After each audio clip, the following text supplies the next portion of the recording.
We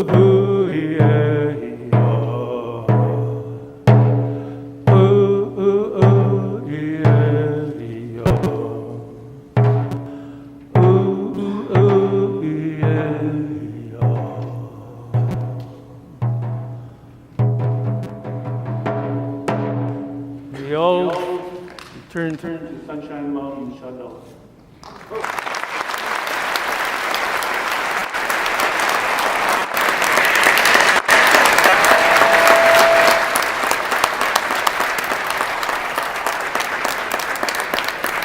Finish cheese. Hanne ya han, hanne ya han, hanne ya han.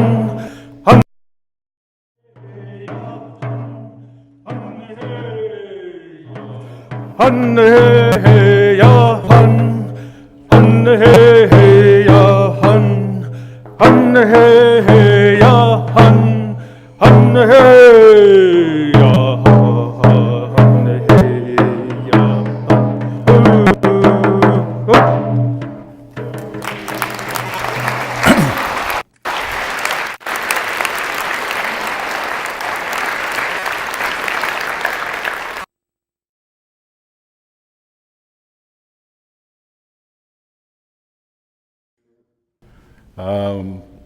We all find our sunshine place, right? Really shocked when Dave did that song for George, and one of the slides that he showed was a picture with of Kirk Whipper. The guy beside him was me with much shorter hair. So I mentioned Kirk yesterday, and I was very touched to see that. I was going to give you a closing prayer, but I'm going to give you something in English instead. We'll keep it short because everybody's tired and wants to go home, although some of us could probably stick around and put a campfire outside and just sit and talk, eh? There isn't a person in this room I wouldn't love to be on a canoe trip with. It's been a really good experience, and I'm really pleased to hear that everyone wants to come back next year.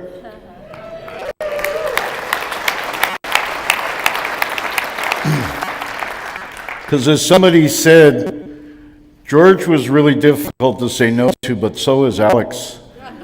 And apparently, there may be some guy from Curve Lake talking about birch bark canoes next year. Just to let you know, maybe. Anyway. Some of you may know me also for a blog I used to do. It was called Reflections on the Outdoors Naturally. It's still kicking. It's nothing's been written on it for 2 years, but I still get a lot of hits. And in there is a whole section of canoe quotations. One of them Roy used, that was Philip Chester's. There's one that was a signature on an online forum, and it said something like this: keep the open end up and always keep the pointed end forward. And if we live our lives that way, I think we're going to do pretty good. Because one of the things I learned from Roy, even though I didn't know he was involved in that hockey book, was at least now we've got a pouting prime minister back in power, right? So things are looking pretty good for all of us. In my language, we don't say goodbye. We have a word called amape, okay? It means see you later. So next year, I look forward to seeing you all here again. There used to be a thing that voyageurs would do, and I used to end most of my blog posts with the following piece, and that is, paddles up until later. Paddles up until next year, folks. Miigwech.